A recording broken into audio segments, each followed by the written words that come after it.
তুই কোথায় আছিস রে তুই? হ্যাঁ বাবা বলো। এত রাত হয়ে গেল, এখনো তুই বাড়ি আসিসনি? এই গাড় মেরেছে, বাবা কি জানতে পেরে গেল রাহুলের বাড়িতে মদ খাচ্ছি? এই তো বাবা রাহুলের বাড়িতে গ্রুপ স্টাডি করছি, আর কিছু প্রজেক্টও বাকি আছে, কমপ্লিট করে এক্ষুনি যাচ্ছি। शाबाश बेटा। প্রজেক্ট কালকে করবি আবার, এখন আপাতত তাড়াতাড়ি বাড়ি আয়। কেন বাবা, কিছু কি হয়েছে? তোর জন্য একটা সারপ্রাইজ আছে, তাড়াতাড়ি বাড়ি আয়। কি সারপ্রাইজ বাবা? আজকে শপিং এ গিয়েছিলাম তোর বোনমা আর আমি, তোর জন্য একটা জিন্স আর শার্ট কিনেছি, কেমন হয়েছে দেখে যা। বলো কি বাবা, আমি এক্ষুনি যাচ্ছি। হ্যাঁ তাড়াতাড়ি আয়, তোর মা আবার আজকে মটন রান্না করেছে তোর জন্য। শুধু সন্ধেবেলা বাড়িতে ছিলাম না, তারই মধ্যে এত কিছু। থ্যাংক ইউ বাবা, লাভ ইউ সো মাচ। ওই কোথায় আছিস রে তুই? কেন, এই তো একটু আগে বাবার সাথে কথা হলো, রাহুলের বাড়িতে গ্রুপ স্টাডি করছি। তাড়াতাড়ি বাড়ি আয় তুই, দরকার আছে খুব। কেন মা, কিছু কি হয়েছে নাকি?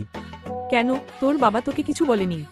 ও হ্যাঁ বলেছে তো, তুমি মটন রান্না করেছো আমার জন্য, ওটা খাওয়ানোর জন্যই ডাকছো তো।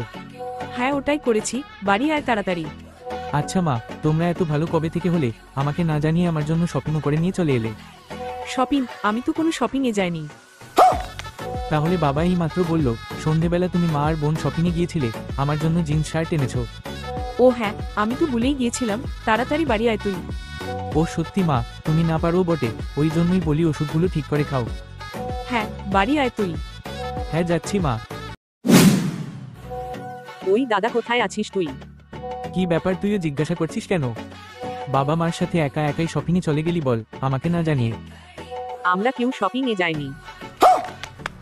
মানে সবাই দুরকম কথা বলছে কেন, বুঝতে পারছি না। কারণ আছে। আজকে বাড়িতে মটন হয়নি? না, কোনো মটন চিকেন কিছুই হয়নি। তাহলে বাবা মা মিথ্যা বললো কেন? কোথায় আছিস তুই এটা বল। রাহুলের বাড়িতে প্রজেক্ট করছি, এক্ষুনি বাড়ি যাব এবার। প্রজেক্ট নয়, তুই রাহুলের বাড়িতে মদ খাচ্ছিস। समझ रहे हो? মানে তুই কি করে জানলি? শুধু আমি নয়, বাবা মাও এটা জেনে গেছে, তাই তোকে কেলানোর জন্য ঘরে ডাকছে বিভিন্ন রকম লোক দেখিয়ে।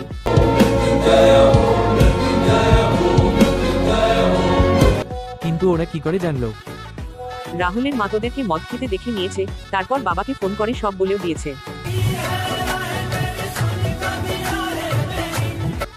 বাড়ি এলে বাবা মা তোকে আস্ত রাখবে না। কি করব এখন আমি তাহলে? বাড়ির কাছে এসে আমায় ফোন কর, আমি পিছনের দরজাটা খুলে দেব, আস্তে আস্তে এসে শুয়ে পড়বি।